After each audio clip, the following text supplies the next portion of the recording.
بسم اللہ الرحمن الرحیم۔ السلام علیکم محترم ناظرین۔ ام المومنین حضرت عائشہ صدیقہ رضی اللہ تعالیٰ عنہ کی ایک کنیز تھی جس کا نام حضرت بریرہ رضی اللہ تعالیٰ عنہ تھا۔ پہلے یہ کسی اور کی کنیز تھی اور اس نے اس کا نکاح حضرت مغیث رضی اللہ تعالیٰ عنہ سے کر دیا تھا۔ چونکہ اصول یہ ہے کہ اگر آقا اپنی باندی کی کسی سے شادی کر دے تو آقا کو اپنی باندی سے اجازت لینے کی ضرورت نہیں ہوتی، اس لیے کہ یہ اس کی ملکیت ہوتی ہے۔ چنانچہ حضرت بریرہ رضی اللہ تعالیٰ عنہ کا نکاح حضرت مغیث رضی اللہ تعالیٰ عنہ سے کر دیا۔ حضرت مغیث رضی اللہ تعالیٰ عنہ کوئی پسندیدہ شخصیت نہیں تھے بلکہ سیاہ فام تھے، اور حضرت بریرہ رضی اللہ تعالیٰ عنہ حسین و جمیل خاتون تھیں۔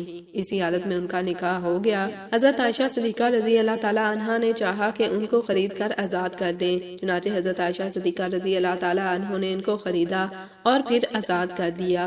شریعت کا علم یہ ہے کہ جب کوئی کنیز آزاد ہو جائے اور اس کا نکاح پہلے سے کسی کے ساتھ ہو چکا ہو تو اس کو آزادی ہے کہ اپنے شوہر کے ساتھ نکاح کو برقرار رکھے یا نکاح کو ختم کر دے اور پھر کسی اور سے نکاح کر لے۔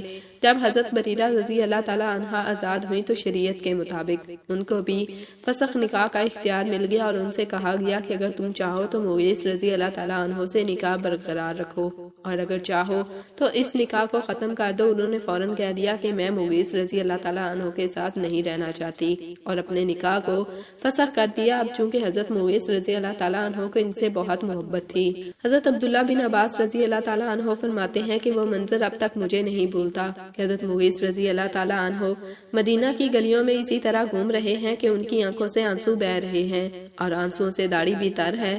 حضرت بریرہ رضی اللہ تعالیٰ عنہ کی خدمت کر رہے ہیں اور ان کو اس پر راضی کرنے کی کوشش کر رہے ہیں کہ خدا کے لیے اپنے اس فیصلے کو تبدیل کر لو اور دوبارہ مجھ سے نکاح کر لو، مگر حضرت بریرہ رضی اللہ تعالیٰ عنہ مانتی نہیں تھی۔ آخرکار حضرت مغیث رضی اللہ تعالیٰ عنہ حضور اقدس صلی اللہ علیہ وسلم کی خدمت میں پہنچ گئے اور عرض کیا، یا رسول اللہ صلی اللہ علیہ وسلم، ایسا قصہ پیش آیا ہے کیونکہ مجھے ان سے پہلے تعلق ہے اور اتنا عرصہ ساتھ گزارا ہے، اب وہ میری بات نہیں مانتی، آپ ہی ان سے میری سفارش فرما دیجئے۔ آپ صلی اللہ علیہ وسلم نے حضرت بریرہ رضی اللہ تعالیٰ عنہ کو بلایا اور فرمایا، اگر تم اپنے اس فیصلے سے رجوع کر لو تو اچھا ہوگا، اس لیے کہ وہ تمہارے بچے کے باپ ہیں، بیچارے اتنے پریشان ہیں۔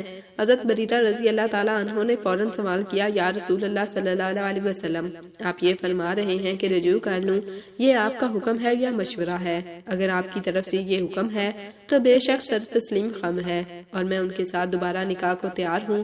تو آپ صلی اللہ علیہ وسلم نے فرمایا، میں یہ سفارش کر رہا ہوں، یہ میرا حکم نہیں۔ حضرت بریرہ رضی اللہ تعالیٰ عنہ نے یہ سنا کہ نبی کریم صلی اللہ علیہ وسلم کا حکم نہیں ہے بلکہ صرف سفارش اور مشورہ ہے، تو فوراً فرما دیا، یا رسول اللہ صلی اللہ علیہ وسلم، اگر یہ مشورہ ہے تو اس کا مطلب یہ ہے کہ مجھے آزادی ہے کہ قبول کروں یا نہ کروں، لہٰذا میرا فیصلہ یہی ہے کہ اب میں دوبارہ ان کے پاس نہیں جاؤں گی۔ چنانچہ حضرت بریرہ رضی اللہ تعالیٰ عنہ ان کے پاس نہیں گئی اور ان سے علیحدگی اختیار کر لی۔ آپ صلی اللہ علیہ وسلم نے سفارش اس لیے کی کہ آپ جانتے تھے کہ حضرت مغیث رضی اللہ تعالیٰ عنہ کے اندر صورت کی کوئی خرابی نہیں، اگر یہ ان کی بات مان لے گی اور دوبارہ ان کے نکاح میں آ جائے گی تو ان کو اجر و ثواب بہت ہوگا، اس لیے کہ اس نے اللہ کے ایک بندے کی خواہش کو پورا کیا، اور اس واسطے آپ صلی اللہ علیہ وسلم نے سفارش کر دی۔ لیکن جب انہوں نے سفارش کو قبول نہیں کیا تو آپ صلی اللہ علیہ وسلم نے قیامت تک آنے والی امت کو یہ سبق دیا کہ مشورہ کو بھی یہ نہ سمجھو کہ دباؤ ڈالا جا رہا ہے، یہ لازمی کیا جا رہا ہے، بلکہ مشورے کا حاصل صرف توجہ دلانا ہے،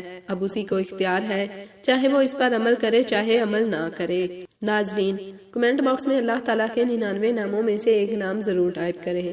جزاکم اللہ خیرا کثیرا۔